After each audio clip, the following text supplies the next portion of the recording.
Cue music.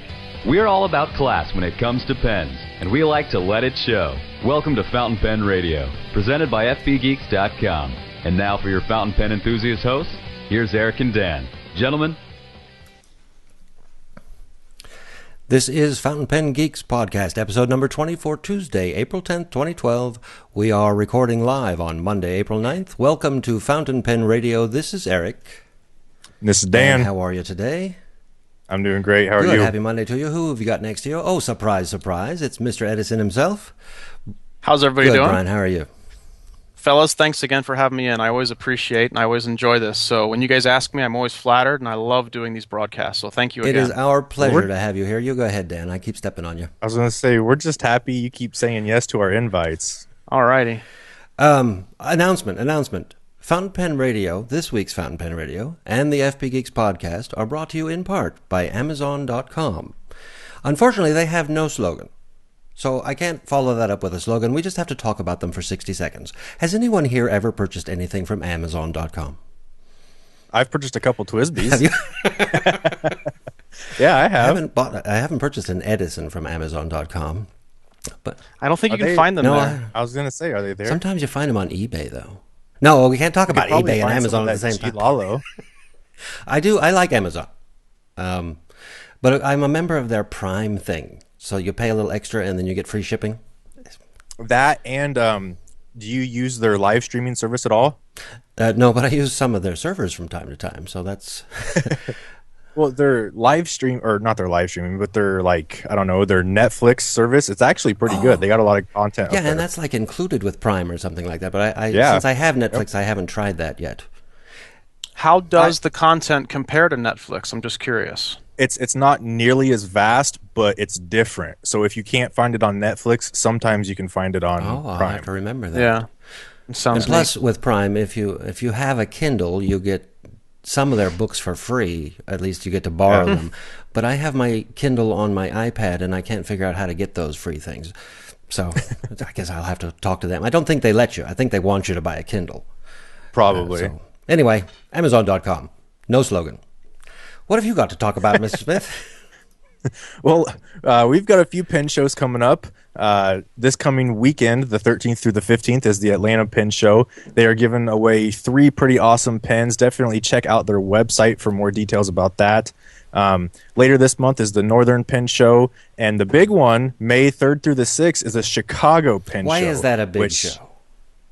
Well, it's one of the largest vintage shows in the country, and we're all 3 going to be there. That's why it's big. That's why it's the show's big. gonna We're all rock. 3 going to be. I don't know. Is it one of the largest vintage shows in the country? Yeah, definitely. I would say so. Okay. Yeah. I don't know. I've been to a whole 2 shows, so I don't know. L.A. I guess it has more vintage than L.A., but I can't compare it to like Ohio or Columbus. Yeah, I think that Chicago is a good mix of both. I won't lie. I think that the number of exhibitors and the number of participants that come out for the show has come down a lot significantly, but it's still a big show. It used to be as big as I've been told. I was never around when it was in its heyday, but in its heyday, it was, as big as DC, as big as the others. I'm not sure that there's a good reason, but I think that the attendance has dropped a little bit. Now, that being said, it's still a huge show. If you live in the area, it's definitely, we're driving 5 hours to be there, so obviously it's worth our time to go out that far, and it's a good one. I would say if you're a big vintage pen collector, do your best to get to the Ohio show. That's that's the one that I think really showcases vintage pens the best. Okay. Ohio for vintage?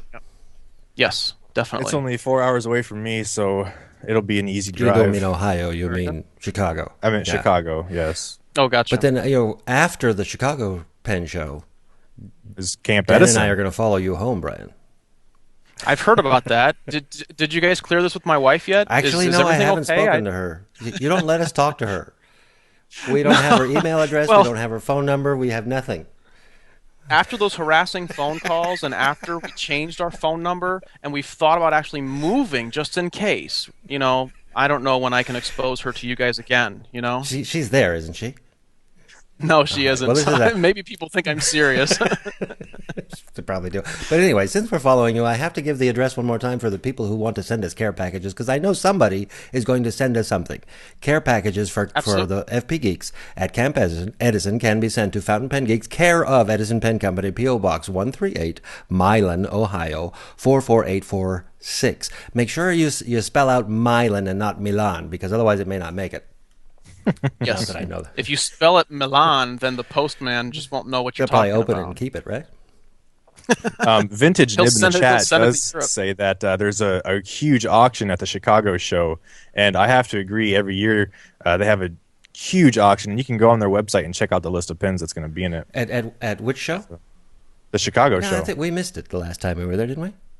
Well, we didn't miss it. We skipped it to go eat at some fabulous Well, we're probably going to have to go eat again this time. Oh, yeah. I mean, there's some things that you just can't see, you know. You can't see it all. Yeah. Auctions. Unfortunately. But are they, I wonder, do you get good deals at the auction, or is this? I have no idea. I don't know either.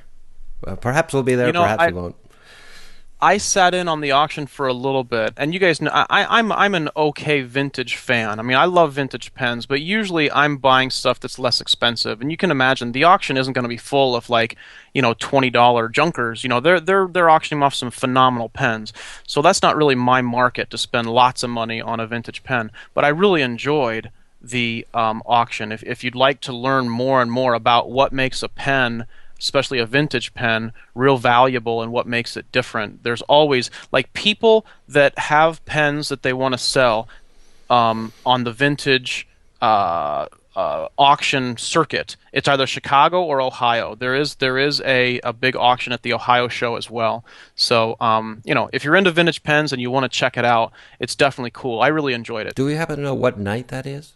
It's probably Saturday night. I don't. I posted a link to the website in the show notes, so because I do want to get out and have dinner a couple of times while we're in Chicago, but I'd also like to see this auction and perhaps live broadcast it. That would be cool, wouldn't it?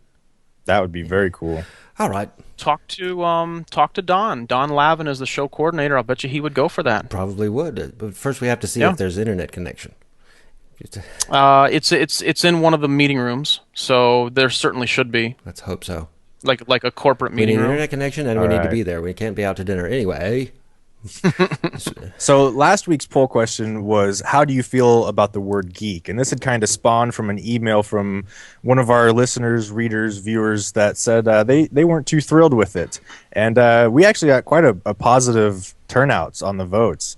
Roughly 70-80% said they either like it or it's cool or they wear it like a badge of honor, with only 19% saying they don't really care for the term geek. So I thought it was going to be a little bit more evenly split, but it was really good. I thought so too. I'm surprised that it was only 19% that said that they didn't care for the term. I thought there would be a slightly higher because not so very long ago, geek was not a very nice way of. It wasn't a very complimentary term. I think it's a compliment. Right. I answered that I wear it like a badge of honor, but of course I was doing that even when it was derogatory. Well, that's because probably all three of us truly were geeks. Back when geek was derogatory, we truly were, right?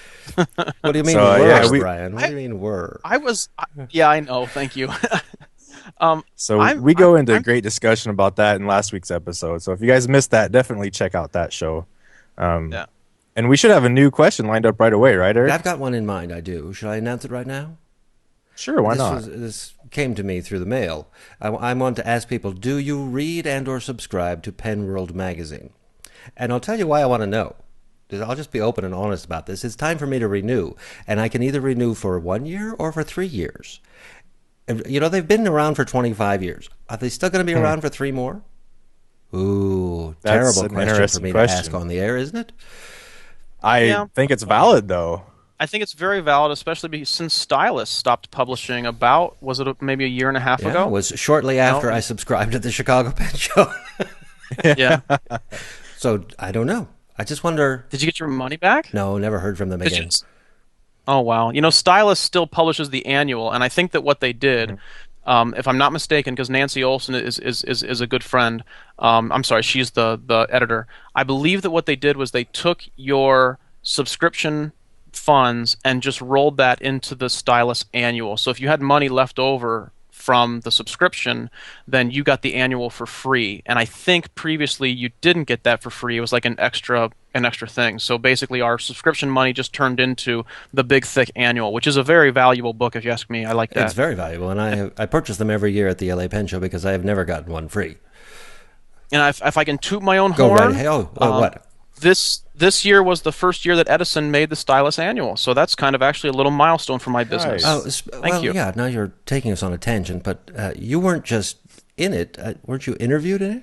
Or No, I was not interviewed, but like basically Nancy Olson and the publishers of Stylus will decide, which pen companies are, if I can use the term, worthy of a full page or like a little spot in the back, or because they have full pages for the larger pen companies, and then towards the back they'll have like a page of just like small independents. That's where you were previously.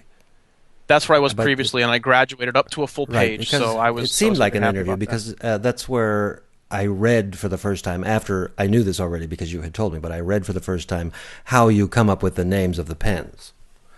Oh, yeah. So, in my mind, it was an interview. So we'll just say, yes, you were interviewed. Moving along. Interviewed, thank you. Yep. We had a few things hit the website this week, didn't we, Mr. Smith? Yeah, to start the week off, TWSBI posted some more images of their Diamond 850. Now, this is the metal Diamond series pen that they're coming out with, and they had some images posted, but they hadn't made it to the milling machine yet. The barrels hadn't. And these new pictures have the flat surfaces milled in them. It looks a lot closer to what we've seen in their the models they've showed us. And so it's just neat that they're showing us each step of the process. I'm getting the idea that perhaps they're going to give us a new picture every week. I wouldn't complain. I wouldn't complain either, even though I'm not going to. This is the pen I'm not going to get, but Mr. Gray says I'm going to. That's right. Let's remember that little bet. Okay. I haven't forgotten. Have not forgotten. All right. The next pen show, as soon as you buy it, you're gonna owe me a beer. All right. I suppose I can do that. Okay. By the way, this is very. Don't you think this is very smart marketing? Absolutely. Sharing the process. Yeah, absolutely. I mean, this is, I'd like to think that I do something similar to this. Actually, if something like this will be happening this week, so I won't start promoting now, but just keep an eye on someone else's website, not mine. All right, we'll do that. Yeah. You mean the Queen's website, right? There you go. Speaking of the Queen, Visconti is making a new pen called the Diamond Jubilee. It's a limited edition pen. Only 600 pieces in royal purple and another 600 in imperial ruby with a platinum plated trim. It's a pretty cool looking pen, except for the crown of the cap. Not a big fan of that. What about you guys? Well, if they're going to make a pen that is like dedicated to Queen Elizabeth's Diamond Jubilee, it needs to have a crown on the top. Yeah. I mean, I guess that yes, it's a little bit ostentatious for my taste, but honestly, I guess that whenever I look at a pen design and I take a look at something like this and I know that this is something specifically for Queen Elizabeth, I think to myself, what idea would I have had that's better, that still represents what they want to represent? And I don't know that I have anything. So, it's a little ostentatious. It definitely gets that point across with that crown. But what are you going to do, It is the Queen. I mean, how else could you design that? Right. I I love the material of this pen, though. Do you like the purple or the red? Yeah, that is neat. I like the purple. I like the purple, too. The royal purple. Yeah. It's the royal purple. But these pens will feature Visconti's 23-karat Palladium Dream Touch nib. It's piston filler, of course. And there will be a regular edition roller ball available. I don't know why. And they should be available in May for around $1,000. Now, that kind of struck me as a little odd because last week we talked a lot about Montegrappa and their limited editions easily reach into the 10s, 20s, even $100,000 for that solid gold one. They're making a pen for the Queen, 600 pieces, and it's only $1,000. Right, and I think if I recall, last week when we touched on Montegrappa's $100,000 pen for the Alchemist, I said maybe if they made one for the Queen, it would be worth $100,000. And then the very next week, one comes out for the Queen, and it's $1,000. It would be interesting to see Montegrappa's take on this. What do you mean? They're making one for the Queen too? No, just to see how they would design it, how they would price it, and what materials it'd be made from. What do you think about an Italian company making a tribute to the Queen of England? I mean, don't they have pen companies in England? Yeah. I know of a couple. Yeah, I can think of two off the top of my head. So I wonder what happened there. Anyway, moving on to another Italian company. Delta. They are making a very special edition for Airline International. It's based off their Roma Imperial, and it's a demonstrator, or a clear pen, as some would like to say. But we'll get into that later. It's the largest demonstrator skeleton ever created, larger than the Montblanc skeleton 333, the 149, their 75th anniversary gold skeleton.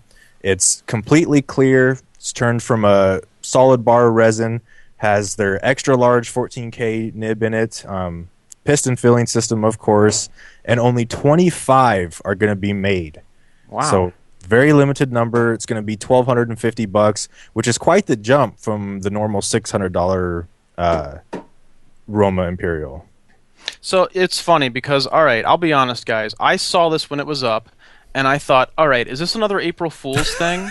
I honestly was not sure if this was like the largest demonstrator ever created. So do we know? Okay, the dimensions are right here. I didn't pay attention to that. So 6.5 inches, 6.5 inches closed, or 6.5 inches capped. Yeah, that's the longest ever.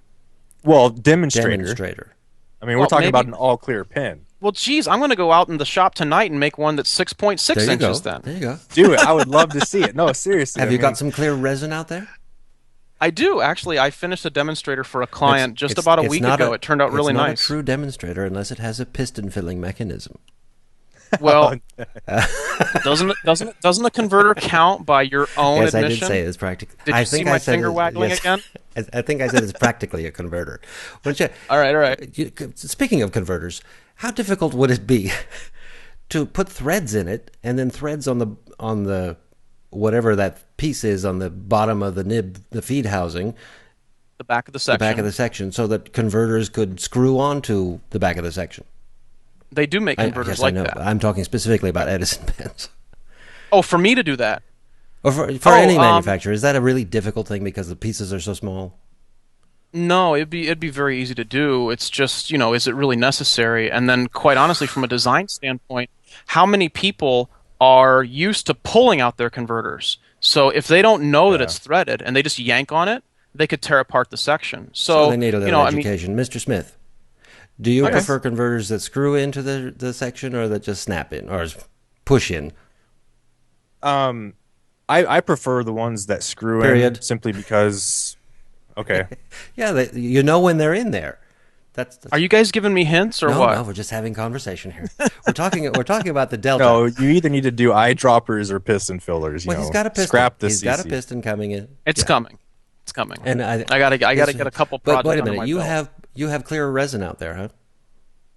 Oh yeah, clear stock. Actually, quite honestly, as far as materials go, clear stock is the least expensive of anything because I can just get it from typical manufacturers that, like decorative plastics, stuff that has lots of grain, beautiful colors, stuff that's amazing. I got to go to Italy. I got to go to Asian countries. There's really nothing in the United States that offers really good decorative acrylics. Now, if I just want clear acrylic, I just call domestic shipper and it's here real fast, and I don't have any problems. And it's just super cheap too. Just some cast rods. Very interesting. Well, you make one of those, and we'll feature it on FPN, and we'll crown you the new king of demos. Did he just say FPN, Mr. Gray? He said FPN. I'm sorry. He's fired this week, isn't he? That's a cardinal sin on this site, isn't it? No, we can talk about FPN, but I don't know how we're going to feature something on FPN. Well, I guess we could. Anyway, my bad. What I like about this pen is the number 8 nib. I just like those nibs. I like them so much. Well, if you're going to make a pen this size, you have to have a ginormous. Yeah. Where's the ginormous? Yes. Yeah. Where's the number 10 nib? I don't think it exists in modern pens that I know of. I mean, unless somebody is doing it. I mean, maybe I don't know, Montblanc or someone that's making nibs in house has something like that. But I don't know of any distributors that have. I do have access to number 8 nibs, but not number 10s.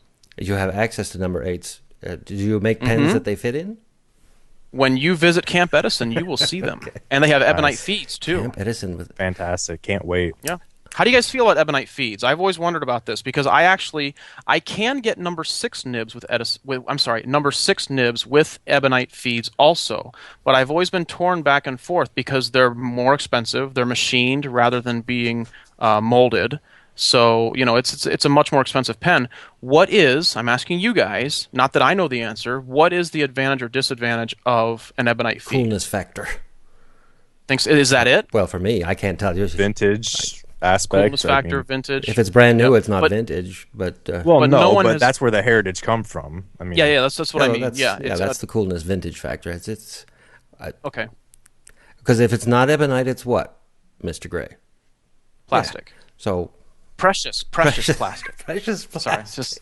Ooh. Speaking of precious plastic. Wait, before we move on, I have to ask you a question, Dan. The thing that got my attention most in that article was that you said that the price of this demonstrator is $12.55, which you think is pretty pricey considering that the ebonite Delta Roma Imperial sells for about $600 depending on where you look. I've been looking. Where can I find it for $600? I Googled, searched it, and hit their shopping tab, and I found a number of places. I actually saw one for as low as $475, but I wasn't going to put that as the street price because they averaged around $500, $600, $700. Interesting. So, not that I want to find one at $600 because then I might have to buy one. Moving on to this precious plastic. Yes, finally. Montblanc is pushing full steam ahead into the luxury market. We had a couple articles out about their watch business and how much money they're putting into that and the advertising behind it. They have opened the largest boutique in the world. It's called a concept store, and it's in Beijing. It's 4 stories. It has interactive displays. It's mind-blowing. I mean, you definitely have to check out that post, and there's a video that we posted there as well that you can look at. I mean, I can't imagine a store this size being just Montblanc. I'll bet you the pens only take up about 20 square feet. Did I say that? I don't know. You covered your mouth. I was being a ventriloquist. Covered my mouth when there's a microphone right here. Does that help? Dan, you said this is the world's largest boutique, but specifically the world's largest Montblanc boutique. It's their biggest store. That was and I know you're probably right. The pens probably take up a very small section of this huge store. However, I want Montblanc to do well, because at least they do carry pens, and at least they are making it look nice when they're doing this. I have good feelings about a big Montblanc. I would like to go visit. I would buy nothing, but I would like to go visit. And personally, I'd like to see Edison Pen Company have the nation's largest pen boutique, right in Milan, Ohio, all for that. With interactive displays.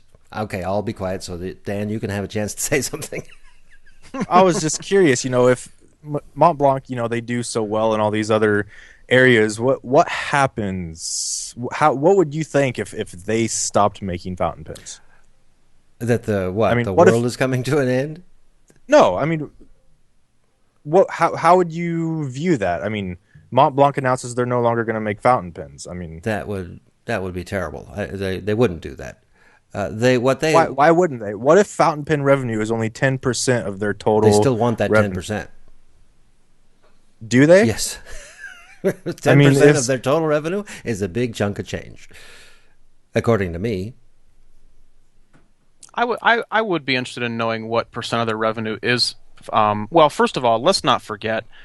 I'm sure that a very small percentage of their pen sales is fountain pens. I'm sure that every executive that wants a prestige pen, a lot of them don't know anything about fountain pens, and they might think that they're a pain in the rear. So they get a roller ball, or they get a ballpoint. I'm not putting them down. I use them myself, but I would between wallets and all their other boutique and belts and all that stuff that they sell, probably a very small percentage of their revenue is pens, and then an even smaller percentage is fountain pens. So I think Dan has a pretty legitimate question. There's a lot that goes into manufacturing your own fountain pen nib, And is that really cost effective for them anymore? I don't know. I'm just, I'm throwing it out there. Yes, it is still cost effective. I have no for idea. them. You just don't want them to stop making pens, right? Have you seen the prices they're charging? How can it not be cost effective to make? I mean, what was the limited edition Alfred Hitchcock? Just the standard version was $3,000 practically. Yeah. How do you not make a nib for $3,000 and still make a profit? That's true. So yes, they're not going to do it and lose money. When they start losing money, they might think about stopping making fountain pens, but they're not losing money. They're getting some revenue. But when they sell a belt for $130, how much of leather do they really have? Well, they've announced that they're putting more of their resources into watches because they make more in watches, and they see more potential growth in the watch department because that's something you get to show off much more than a fountain pen. And I can't blame them for wanting to put more resources into something that's giving them more of a profit margin. But they're still making money on fountain pens, and they're not going to just say, okay, we don't need this, $10 million a year in pure profit. I just always get a kick. Well, when they could put that money behind watches and bring in more money from watches than pens, I think they would easily do that. Okay, we disagree.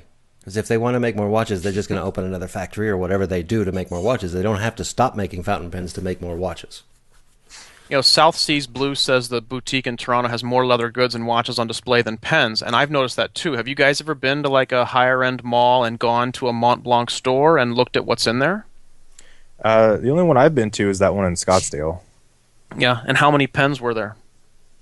Oh, there's probably, Eric, like a third of the store was pens? Yes. Oh, really? Yeah, okay. I remember at the DC fountain pen at the DC show. Actually, the Goulets and the Goulets and the Grays went out to dinner, and I forget what the mall was. They live in that area, so they knew where we were going. I forget, but whatever mall we were at, there was a Montblanc store, and of course, being pen geeks, we had to go in there and talk to the salesperson and try and talk like I shouldn't say try, talk and see if she knew what she was talking about. Evil. I know. This? But I did have a shirt and it had the embroidery Edison Pen Company on it, and so I figure, okay, I'm not gonna be, we weren't rude, we weren't anything, but we were asking about prices and is this an ebonite feed or not? And she's like, but so anyways, it was kind of they have they probably have a training manual with scripts on what to say about pens, and they're probably trained more on watches. I would imagine more people walk in there looking for watches and they need more help. The people who go in looking for fountain pens are probably there because they know something about fountain pens. Yeah. I'm exaggerating a little bit. She was a good salesperson. I shouldn't paint the wrong picture. I was actually impressed with her knowledge because I was anticipating as she takes us back, like, okay, where are your pens? And they've got to like take us back to a corner of the store that's totally inconvenient to get to, and they really don't have much of a display at all, and they did, but at the same time, I know that I don't think their revenue is generated by fountain pens hardly at all, let alone rollerballs and ballpoints. No, that's true. Yeah. It'll just be interesting to see what happens in the next 3-4 years. They're not going anywhere. Guarantee it. You can I don't think so. Write that down for me right now. Eric, maybe we should take this offline and have another little bet over a bottle of scotch. Oh, yeah. In addition if you guys want. Because I've already said I've got 4 more years before there's no more Barnes and Nobles, right? I think it's longer than that, but I'd have to double check. It's about 4 years. Moving on. When you guys come to Camp Edison, we can have a death match out in the yard, okay? I'll videotape it, and you guys can just duke it out, all right? That would be great footage, wouldn't that? That would last all of 2 seconds. We'll have to live stream it. I have my lightsaber. Sailor has quite a few new pens they released this week. The first being this very limited edition Satuchi. It's based on the professional gear pen. And the intent is they're trying to capture the blue of the Seto Inland Sea. And I don't know if that's how blue it is, but man, it is gorgeous. I think it's probably the most blue thing I've ever seen in my life. I mean, it just like glows blue.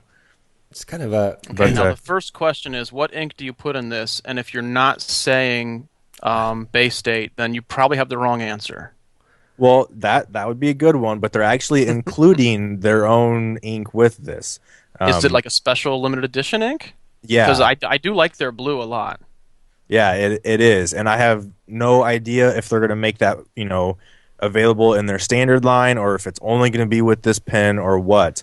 But from what I got from their page, that was in Japanese. There's only going to be 30 of these made, and you can only get it at this certain department store in Japan. Wow. So That is correct. Yeah, That is correct. Not easy to get your hands There's on. only 30 of these. And what's the price? Only 30. Only 30 pens, and they're pricing it at $320. Is that what I'm reading? That's correct. Yep. Wow, you think that they could get away with tripling that just based on the limited edition? Yeah, well, it depends on the company, I guess. Yeah. Well, it depends on how greedy they want to be, right? Yeah, and you have to go through this department store in Japan. Mm-hmm. Good luck. Yeah, Wow. it's a bit. Yeah, it's a bit odd.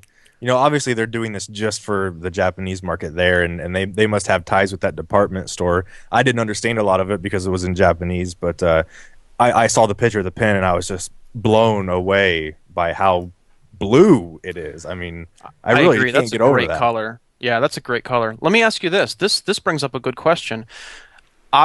This is a cartridge converter pen, right? Because in the photo I see a box that has Sailor Yes. ink converter. That's cartridge How do you converter. guys feel about a converter pen with an ink window?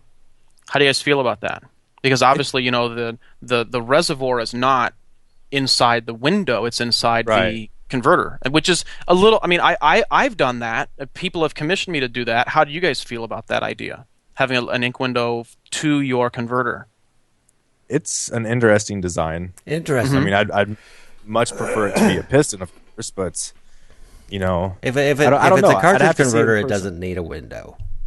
no, it doesn't Doesn't need need it. a window. I'll tell you what, though, I have done this before. I've created a design where the window is just the perfect length so that you can't see any of the components of the converter except for glass. And when you're looking at it, the way that the light refracts through it, you can't tell that it's a converter. It looks just like it's an eyedropper or a bulb or a piston type filler. Or a piston. So, I'm sorry. Yeah, I was going to say, or a piston, because my Yeah. Aurora 88 has Mm-hmm. an outside window and the inside window, and the inside is actually where the ink is. It looks like if I could imagine that's a converter in there if I wanted to, because there's space So between the outside window and where the ink actually resides. Yeah. It is an interesting concept. Like if you're looking at the Sailor pen that I'm looking at, the blue one, and if you just imagine the ink window being shorter by about 3/8 of an inch, then you wouldn't see the tip of the converter, and you wouldn't know that it's a converter pen, and it functions just the same, because like I said, you can't look through that, and the light just refracts in a certain way that it doesn't look like it's a converter, and it's just a real interesting concept. So it's almost like if somebody wanted the feel of, or the visual appeal of what an eyedropper with an ink window can give, but without the possible mess or dealing with grease, or you wanted it to be a converter. I've done it before, and it's interesting. At first I thought it was a horrible idea, and then when I made it and I looked at it, I thought, wait, this is actually pretty decent. For the right person, this is a cool design. Well, the next really cool pen that Sailor Sounds like I really sold you guys on that one, huh? Well, I've already said it doesn't need a window. So last year, that was convincing. last year, let's see. Let me make sure I get his name right. Nobuyoshi Nagahara retired from Sailor Pen Company. He had been with the company for 64 years, and he retired last year. And now Sailor is coming out with a memorial pen for him, and it's gonna be it's a huge pen, 175 millimeters long. That delta that we talked about was only like 160 some millimeters. So Wow. it's even bigger than that, 19 millimeters in diameter. They're only going to make 600 pieces, and it should be available sometime in April. The one cool thing is it's made out of bamboo and finished in a takanuri. Lacquer. Yes, lacquer. Thank you. Each pen will have Mr. Nagahara's signature in a Japanese calligraphy written down like the vertical portion of the nib. So definitely check out the website and take a look at that nib, because I think that nib is stunning. I would like them to put that in every one of their pens. That was my first comment. That nib is beautiful. And, his nibs, he's often referred to as the god of nibs. I mean, he's, I think, invented 10 different styles, from like the king eagle to his cobra nibs. They're like, some of them are 2 or 3 nibs stacked on top of each other. I mean, they're just ridiculous. Just by the shape of that nib, I predict that would have wonderful flex, especially since it's 21K as well. But just the overall shape, if you look at how it's kind of it comes down. Well, what should I say? It comes to a narrow point, and the wings of the nib don't look like they're very wide. That could contribute to some real significant flex. That looks like a beautiful nib. Yeah, I think it's stunning. I got a question for you though. I'm looking at the cap and the section and the barrel. How does that cap? I don't see any threads. How does that cap attach? I mean, it could be a snap cap, but the section really doesn't look like it's shaped to fit into a snap mechanism. I'm just curious. Maybe it's friction. Yeah. Now that you bring that up, that's a good question. I didn't notice that before. I don't know how it attaches. Haven't got a clue. Haven't got a clue. Yeah. I would think that it screws on there, but with this picture, you can't see much of anything really. Well, if it is, then it must be that really tight gold band must be threads, but I have no idea. I'd be interested. By the way, 175 millimeters is almost 7 inches. That's a big pen. Yeah, it's a monster. That is huge. And it's bamboo. Susutake, it must be pretty wide too. Mm-hmm. But no word on price, I suppose. Yeah, I couldn't get a word on price or how it will be available. I'm guessing you'd have to contact Sailor out of Japan. Oh, well, I want the nib. Yeah, can I just order that? I want the nib. Yeah. Now, not only has he made so many different nibs in his career, but he's made them basically for the most demanding market for nibs. Because the Japanese take that very seriously because, well, they write more than we do. Just amazing. So do we want to... Anybody like pandas? I like pandas. Anyone here? But I like are you going to pandas. say on the grill or something? No, of course not, man. That's horrible. Well, Sailor, they're making a giant panda limited edition. And this is the first in a new selection of endangered mammals pens. It carries on from their previous endangered bird series that was announced in 2010. This pen will be limited to only 88 pens worldwide, and it's based off their 1911 classic. So it's a fairly good size. I believe that's 146 territory. So not a small pen, but not an overly large pen either. It has Makai decoration, and if you noticed, it doesn't have the cap band that most Sailor pens do. This is to provide, an uninterrupted design and the artwork from the cap to the barrel. This should be out around July. It'll come in a lacquered gift box complete with a bottle of ink, their 21 karat nib, of course, and it's going to be around $1,600. Is it a piston? No, it's a CC filler. $1,600 for a CC filler. Well, it's mucky, eh? Like a broken record over there. Jeez. I'm teasing you. Relax. I'm teasing you, Mr. Gray, that I have many pens that are not piston fillers. I'm pretty sure you have a couple. Some of my favorite pens are not piston fillers, but I didn't pay $1,600 for any one of them. That's true. That's true. In fact, I don't have a $1,600 pen. Now these feeds are made from panda teeth, correct? That's what I read. Yeah. April Fool's was last week. They get them out. But aren't they responsibly harvested? I'm just kidding. The clip is made from the panda claw, correct? And it's to commemorate the endangered mammals. Here, Mr. Gray. He's gone off script. He's gone off script. Sometimes when you try and be funny and you immediately fall on your face, let's just change the subject. We'll just go to the next one. How's that? Well, we had someone in our forums, Crazy Ivan. He gave a nice review of the Kokuyo Parakuruno notebook. And I had never heard of this before.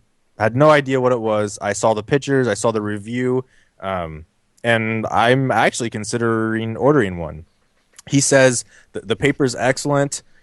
There's the funky edge cuts make it really easy to flip through the pages, and that if you go look at the pictures, it's like a wedge shape almost, so that you can easily flip from the front to the back. And he says that the color is pleasing. It's got a nice smooth texture to it. The one thing he was concerned about was the binding. He thought was a little questionable. He didn't know if it would hold up to the rigors of being in his back pocket and just the wear and tear on it, because I think it was just glued into the binding. And he said the cost is a little steep, but for such fountain pen friendly paper, he's not sure if it's going to be worth it. But I thought it was a good, complete review. We posted it up on the homepage of the website and linked to it in the forums. It was an excellent review. He said that he couldn't find any thread in the binding, but he didn't tear it apart either. So maybe when you get yours, Dan, you can just tear the thing apart and see if there's any thread in there. I can't imagine that they would just glue it. If you look at in the review, if you look at his third photo from the bottom, I think I can see stitching in that seam. So I think that it is threaded. But I think he did that himself after, no. I went to his sewing machine and gotcha. And these look interesting. I've been looking for, whenever I go out and do photography, I need a small field notebook to put in my camera bag, because whenever I photograph something, I always get home and then I forget what the hell it was or where it was or some detail about it. And this looks interesting. He said hell. And I like that it rolls up pretty cool. Did I? I'm sorry. Am I going to get rid of your clean? Am I going to get rid of your clean rating now? And I got to beep me out repeating it. I'm no longer. Do you really? I apologize. Are you being serious? No, I'm actually kidding. Okay, I don't know. Oh, I've never seen you turn red before. I want you to keep a clean rating on iTunes. Did I? It's an A6 size. Anybody have any idea? It's probably about field note size. I have no idea how big that is. The small. Excellent review, and it's called a slant cut notebook, I think, because the pages aren't cut. Like if you've used a Rhodia notebook, they're all straight, and going from page to page can be difficult because they're all straight. But a slant cut, I see what he means by it must be easy to thumb through the pages because they're already on a bias of some kind. Also, I'm guessing, though, you notice on the side it says easy to roll up. I'm guessing that's part of the reason for the slant also. When you roll it up, it probably goes to a straight position, and that way it won't feather or rip when it's rolled up. There you go. We should all get one of these and see cool what we concept, think. Huh? Plus, Altruism in the chat says A6 is 105 by 148 millimeters. Now give it to us in inches. You've got Google up there. I don't know what that Not is. You. Oh. I can do it. Multitask. Plus, he took great pictures of ink on the paper, and it looked great. Yeah, that's one thing I really like. He used several different inks, and he took nice close-up pictures. He says the paper handles it really well, so that was very encouraging to me. Yeah, because it doesn't matter what the slant is or the bias or the shape or anything. If it doesn't handle fountain pen ink, I can't use it for a fountain pen. Exactly. Mr. Gray, we're waiting on the dimensions. It's roughly I'm sorry. 4x6. I'm sorry. 4x6. By the way, I take back my comment on rolling it because if you take a look at the, it slants in both directions. Slants in both directions. Right. Do you know what I mean? Half, the top half slants one way, okay. and then the bottom half slants so the middle pages are the longest, widest. Well, I guess you'll have to look at the photos because it does both. Like one half of the side slants in this direction, then it reverses on the other bottom half, which I think is pretty cool. Easier to thumb through, but I take back my comment about rolling it up and it being. I think you need to order one of these. Lining Brian. up. I got to get one. You need to order one. Use it in the field with your photography, and then. What's the price? $14, I think. I think I can do that. I think. You can, yes, Mr. Gray, you can do something. So, our showstopper of the week was definitely the world premiere video of the TWSBI Micarta. You think? Eric made this just jaw-dropping video. I watched it for the first time, and I was just in awe. I was like, I didn't know how he did it. It was just so good. Well, first I had to freeze the pen.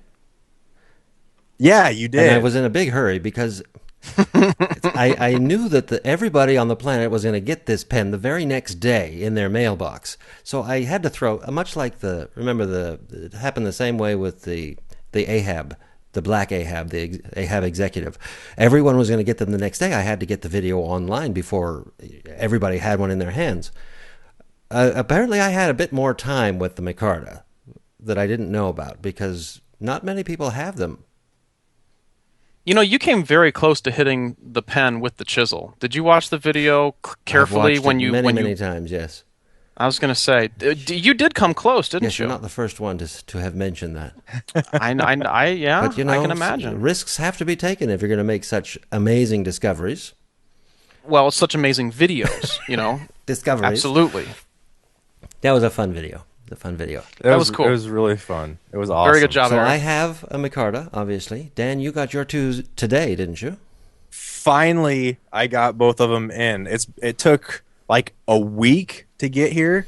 Yes, they were. Twisby was using Federal Express, some service that they have where they send out via FedEx, and at the destination area, FedEx hands off to the post office and for the final delivery.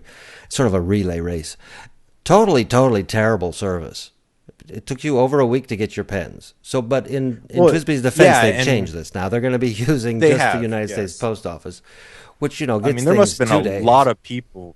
There must have been a lot of people complaining because I think like 2 or 3 days after they released the pen, they posted something on Facebook saying that they were going to switch their shipping service. Yeah. So, Which I'm glad they did, because FedEx works great if you're shipping outside the country. But this handoff thing to the United States Postal Service, why? The Postal Service is everywhere already. Just give it to them in the first place. and the tracking was terrible. Like, I had the tracking number. For the first 3 days, it just kept saying that it had left the FedEx facility in California. And I was like, okay, so is it still there, or is it halfway across the country, or what? And then today, all I could see, or not all I could see, but the latest update was that it was in Kansas City. It had left Kansas City. And I had no clue if it was in Des Moines, if it was in Ankeny, if it was out for delivery, or what. So, yeah, I wasn't very pleased with it, but you know what? I got my pens, and I'm happy. And you now. got a clipless and one with a clip. And the news is, the big news is, that originally we were thinking that maybe they were each individually numbered. Something like the Auroras, the vintage Auroras. But they're not. That's not the case. 803 is apparently the number on the back of the cap for a clipless pen, and 805 is for a pen with a clip. Correct. Now, Dan, yes. I know that Eric is a pretty. I think I'm speaking correctly if I say I wouldn't say you're a huge fan of this pen, Eric. Correct, but you like it a lot, right? You nailed it. You nailed it. Yes, I like it a lot. I'm guessing you would give it like an 8 out of 10, right? Don't know yet. You'll have to wait for the review. Okay, and I guess I shouldn't steal your thunder there. In spite of the fact that it does have a converter, notice my finger waggle. I like that. So Dan, I think I know what Eric's thoughts are on this. What do you think about the Micarta pen? Well, you know, obviously I've only had it for an hour now, so I can't really say. Okay. But I'm really impressed. I mean, I like the feel of it. I like the look of it. I really like the look of it with the clip. I think the gold plating contrasts very nicely. It'll be interesting to see how that patina develops, and also how the threads hold up over time. I mean, obviously that's going to be a long-term thing, but it's, you know, the threads are a little fuzzy. Eric posted a great picture of a macro shot of the threads, and I think someone said it looked like a, you know, underwater colony. But you know, it'll be interesting to see what the wear and tear, how that affects the pen. I think the threads themselves are going to hold up perfectly fine. They're extremely well made, well machined, the threads. I don't know if those little fuzzy threads from the fuzzy things coming off the threads are going to wear away with time, but the threads themselves, I don't think they're going anywhere. Well, I mean, because it's, you know, it's a laminate made from resin, and I don't know exactly what types of resins and the fiber material they're using, but the resin's going to hold up just fine. I mean, you're probably going to always have that little fuzzy stuff from the fibers, but I mean, unless that really bothers you, I don't think it's going to affect functionality at all.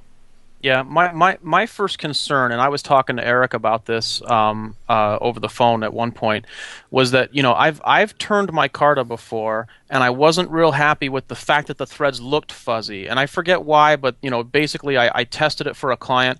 I said this is how it will look. It's going to be fuzzy if you like that, and I think that we both decided not to do it just based on the thread fuzz, which is not a big deal though, because I know that I spoke with Eric about, and actually I will be I think.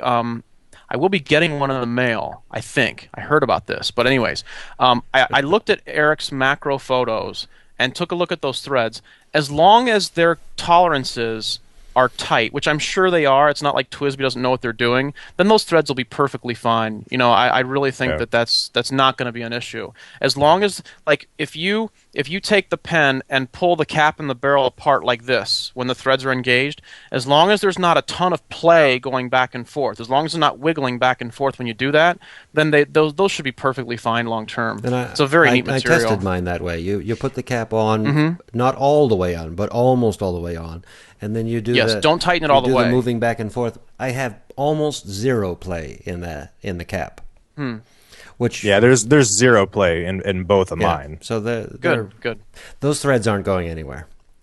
And and that was my only concern. And long term, if those threads had a significant amount of play, then maybe that fuzziness and the softness, because you realize that on a microscopic level, I'm sure that micarta is a bit softer or more pliable than acrylic. Has to be. Or ebonite. Has to be. And that was my only concern. But after seeing Eric's photo and after, talking about the precision of the cap and the tolerance that they're going for, I think it's going to be a really cool pen. I can't wait to see one live. You should have it Wednesday. It's a great pen.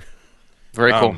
Speaking of the durability, Eric found a great article from these guys that use homemade micarta for knife handles, and they test the durability of it. They make their own with this resin that's used in boat hulls, and they use like denim for the fiber and just all kinds of different materials, and then they test it. They used hammers, they beat on it, they froze it, they heat it, they soaked it in solvents. They finally got an 8-pound sledge and smashed it and finally got it to crack. And this was probably a 2-inch, square chunk by about 8 inches long, and they just beat the crap out of it, and it held up just fine. I can't keep in here. Oh gosh! And it wasn't with the first swing of that 8-pound sledge either. They had to take several to get it to crack. Yeah, and then they even shot it, and they used a 38 the first time, and it actually held up really well against that. They brought out a 45, and that blew it to pieces. But the durability of this micarta material is just unbelievable. But that's when it's thick. Yeah, I'm not sure that we could shoot our TWSBI micarta pens. No, very true. I would doubt that. But I mean, it speaks to the durability of the pen. Yes. Well, I guarantee though, if you had a knife handle made out of acrylic and shot it, it would of course shatter, as opposed to this. So if you make that comparison, if you take an acrylic pen and throw it on the ground versus a micarta pen, I guarantee the toughness of the micarta would be a very good quality to have in that situation. Yeah, its impact resistance, I think, is a lot better than acrylic. Yeah, it must have more give. So, just that I thought that was really cool. It was a great article. We posted that online. I think it was at one of our posts, but we'll have to find that and retweet it again. Yeah. Anyway, yes, you're dead on, Brian. I like. Well, the I pen. Can't wait to see it. I like the pen very much. Good. And the nib. Steel, and how do you feel about the nib? It's a Bach nib, and I've always liked Bach nibs, so I'm happy with the nib. Yeah, I haven't inked mine yet. I've never had problems with steel nibs. Of course, I know how to adjust them, so I can get them right and perfect. But I'm fine with it.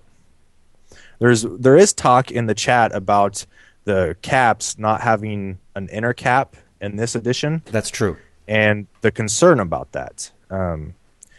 Using this pen, I mean, just playing with it and seeing how tight the cap seals to the barrel, I don't think it's going to be that big of an issue, especially if you use this pen every day or maybe even every other day.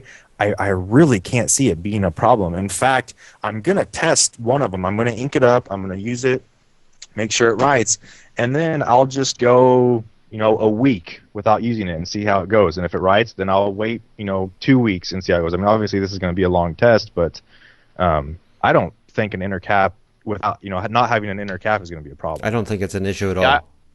Yeah, I wouldn't think so. Now, I will say this, though.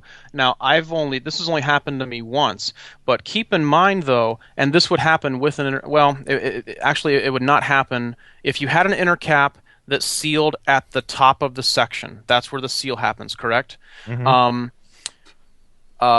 Without an inner cap, sometimes, this has only happened to me maybe once or twice, you can have, if your threads are so precise from the barrel to the cap mate, where they mate, if you're literally creating a vacuum in there, think about it. When you unscrew the pen, if those threads are very precise, and when you pull that away, you're basically, if it's sealed tight, you're creating a vacuum, and you can pull ink out of the nib. There's been a couple pens that I made at one point where the threads were such a good, perfect seal that whenever I put the cap on, I was creating compression. And whenever I was taking the cap off, I was creating a vacuum. I had a little bit of a leak inside. Now, of course, the solution is you take a little drill and you just, make a hole right under the clip so you don't see it. And that's one solution. If you have an inner cap and it seals right at the section, then when you release it, that as soon as you release those, I mean, the same thing can happen with that if the threads are very precise. But I don't think that's an issue. It's only happened to me a couple of times. Do all pens absolutely have to have an inner cap? Do all pens have? How long have inner caps been around? Good answer that. Yeah, how long have they been around? I mean, since pen. I mean, a lot of the early pen designs. I mean, not to get too much into pen theory, if you will. There's basically two ways to do it. You have an inner cap, and when you thread the pen in, the section will hit a stop up inside the cap, and so that basically seals off the nib up inside there. The other way to do it is you don't have that, and basically the threads end on the threads. And there's nothing wrong with either way, if you ask me. I'm sure that there's some people that are huge vintage fans that would say, no, that's theoretically incorrect. You should never do it that way, or you should always do it this way, or whatever. But I've never had a problem going either way with that. Yeah, I haven't noticed any kind of drying out problem with the Micarta yet, and I just don't see it. Maybe after, I'm going to say 3 weeks, Dan. You're not going to see any kind of a problem until you let it sit for 3 weeks. We'll just 3 weeks. We'll see how it goes. Maybe I'll just start with that. We'll have an over and under. Start with 3 weeks. I'll put $5. I'll put $5 on 3 weeks. I'll take the under. Okay. All right. Okay. So, Eric, did we get any handwritten letters this week? We did. We got. Let's see. First of all, we got a postcard from James. James is Everyday Correspondence. The postcard features his own typewriter on the cover, on the picture side of the postcard. The typewriter are all typewriters now antiques? I don't know. It's an antique typewriter. The typewriter's name is Agatha. I'm fond of Agatha. I've met Agatha on his website prior, so I was happy to see the postcard featuring Agatha. We also got a letter from Dirk in Canada. We got a letter from David in Australia. We're apparently big in Australia. Thank you for your letter, David. And we also got another letter from someone who wishes to remain anonymous. And that's all I can say about that. There we go. Yeah, bada boom, bada bing. Thank you for your letters. We also got an interesting email from Jim N., who wrote specifically about that very nice blue sailor that's limited to 30 pens. We talked about that just a little while ago. The Satucci. The Satucci, yes. Jim, let's see. This awesome new blue sailor, your intro states it's produced on the professional gear. Do you know what size or how the dimensions compare to the slim gear sailor the Goulets are selling? I do not.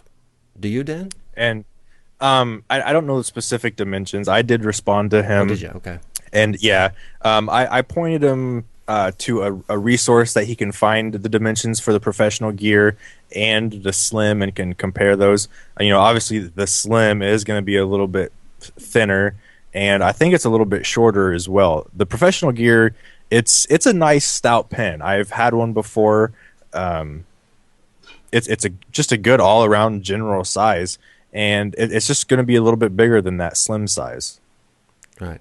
And Jim closes his letter with, "Obviously, I'm interested in it. Damn you, Fountain Pen Geeks." Hey, watch that language, pal.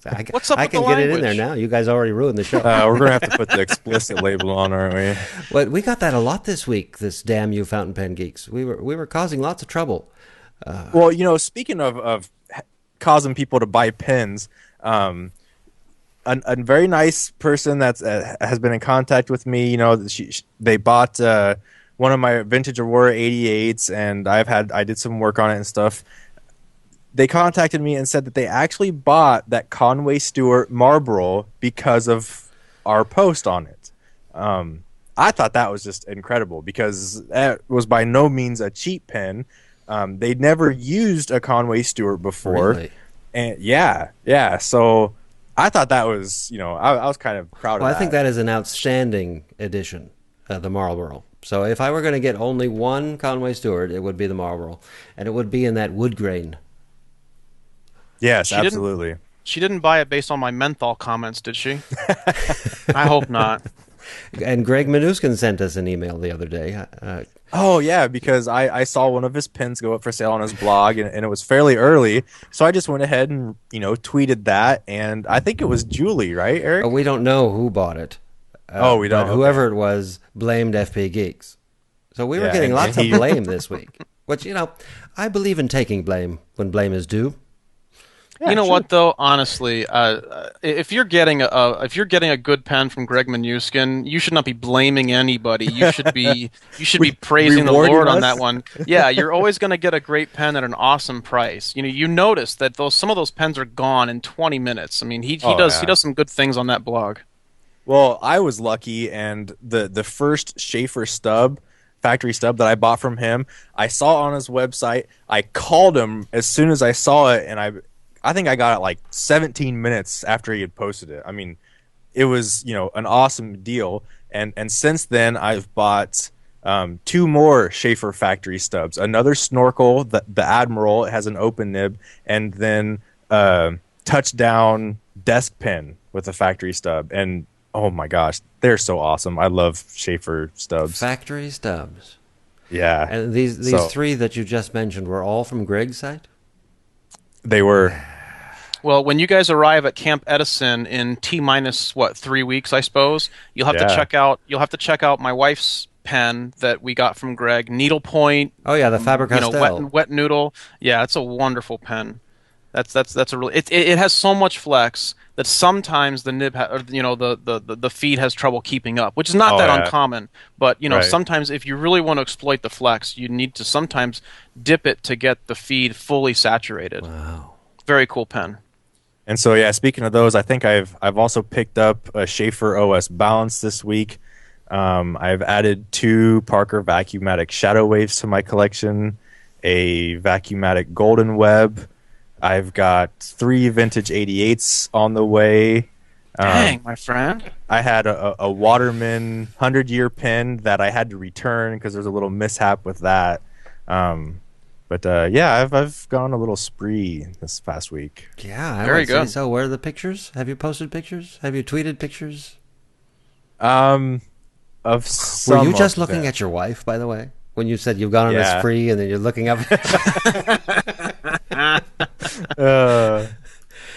Yeah, well, I got some pens too this week. Really? What'd you get? Well, I got the Micarta for one. Yes. I also got a brand new Edison pen. But you should have seen the picture of that. I heard about tweeted that. You heard about it. Yeah. Brian heard about that pen. Beautiful pen. I'm very, very happy with that pen. You'll see it in Chicago again. Eric, you always give me very, very cool challenges, and I really enjoyed making that. I don't know if you want to talk about the challenge for this one, because someone else is going to ask you to do it, and I think I think it was one you never want to do again. No, I was exaggerating on that. Honestly, it was fun. It took a little bit more work to get the effect that you wanted. If you want to elaborate on that, feel free. But it was fun. And this was just so you know, it only took me about 8 hours to get that right. See the finger waggling? The finger waggling. No, I'm joking. It wasn't that difficult. But I discussed with you what some of the limitations were. This came up in Los Angeles at the show because I saw your pens, and there's always one material that jumps out at me. And this particular material, I think you're calling it the Navy Stripe. At any rate, it has stripes, and they go from the bottom of the pen to the top of the pen. And the only thing that bothered me about the pens I saw was that when it was closed, the stripes didn't line up. So I mentioned that to you, and right away you're saying, oh, I think I can line up those things. And you, without any help from me, you came up with 3 different possible ways for you to manufacture the pen so that the stripes line up. I don't know how you did it. You used some kind of magic. Well, Plan A didn't work the way that I thought it would, so I had to go to Plan B, and then a little bit of tweaking Plan C, but it all worked out pretty good. And so the stripes on my pen line up perfectly when the cap... Now, that's assuming I put the cap on in the right position, because there's 4 different ways this cap can go on, and I have to get it in the right one, which is... It makes it a puzzle pen. It actually adds to the value of this pen for me. It's a puzzle pen, and when I get it right, everything... It's a Rubik's Cube of Edison pens. Nice. I never thought about it that way. That's pretty cool. So, shall we play a game? Absolutely. Let's have a geek challenge. Hey, before we go on to that, nobody asked me about my collection. You don't collect fountain pens. You make. Yes, I do. We just assume that since you make them, you don't buy them as often as we do. I have a set of Bexley Jitterbugs on the way. For yourself. A set? Mm-hmm. What is this set comprised of? Well, are you guys familiar with the Bexley Jitterbug? No, I'm not. Yes, you are. Oh, you're kidding. Really? I know there's one. I don't know how many different versions there are. Apparently there's 3. Colors. Go to bexleypen.com and then go to... And if you want to put the link up in the chat, feel free. And then go to products and then click on Jitterbug. This is a really, really cool little pen. I love this thing. I've seen them at the shows, and I have... Actually, I apologize. I have all 4 on the way. 4? Yep. Now, these are small pens. Yes, they are. They are, they're 5.5 inches long when it's posted. And when it is... I don't see the dimensions on here. 4 inches long when it's closed, but it becomes 5.5 inches long when it's posted. So it's actually a bigger pen when you post the cap as opposed to when it's actually capped.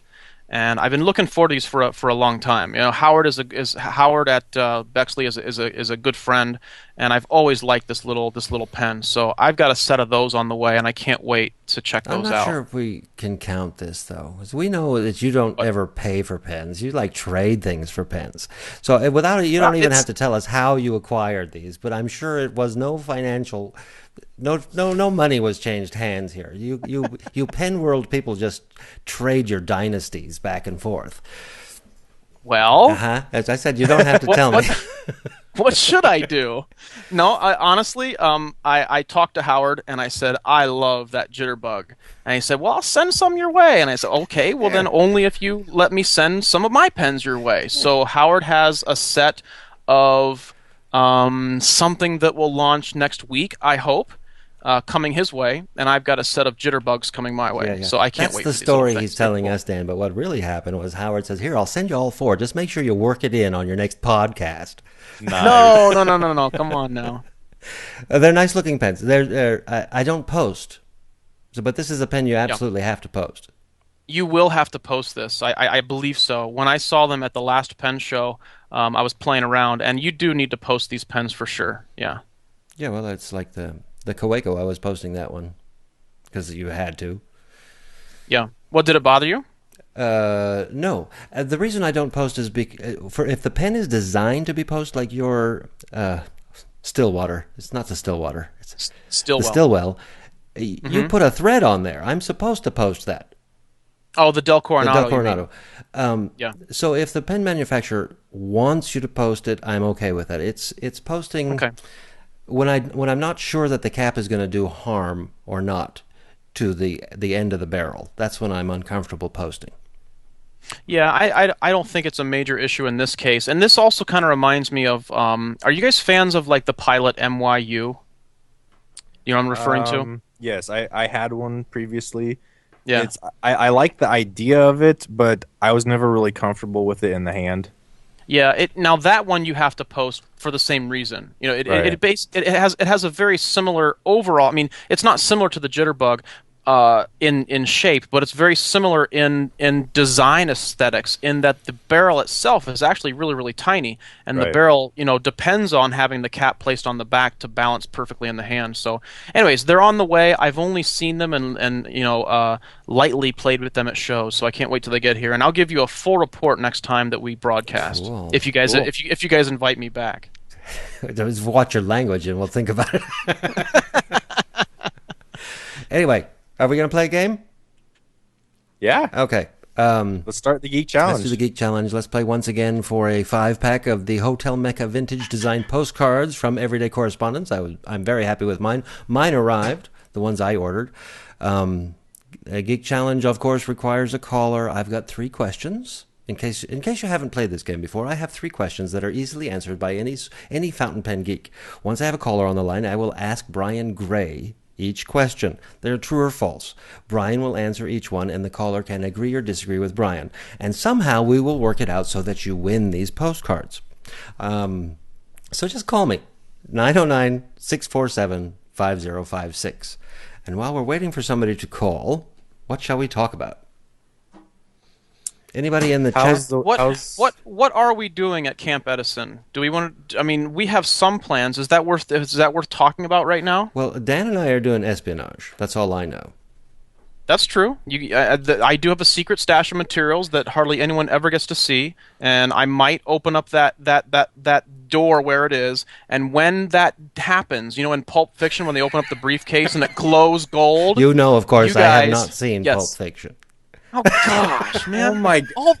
Are you serious? When we get to Ohio, we're gonna have to nix all this pen stuff and just watch movies all day because this is getting out of hand. What was the other reference that he missed? I can't remember. Back to the Future. Back to the Future. Back to the Future. I saw in the theaters, but it was 110 years ago. How come you remember that?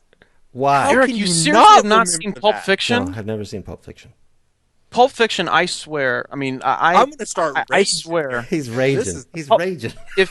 If you forced me to choose my top 3 movies of all time, Pulp Fiction is the only one that I guarantee would be no argument would be there, and then the other 2 I would have to do a little. I don't know if this would qualify or not. Pulp Fiction, I think, is easily my favorite film of all time ever. It's a good film. It's a really good awesome. film. What was the other reference that he missed? 88 miles per hour. That was but there was one more. I don't know. No, you said something about South Park, and I have never seen an episode of South Park. So. Oh, it was another movie. Yeah, but South Park is something that I'm maybe embarrassed that I know of. That doesn't count. Understand that. Do we not have a phone call? We do not. Any questions from our studio audience? 909-647-5056. Do we? Anybody call in? But I'm not sure we're going to start begging for callers.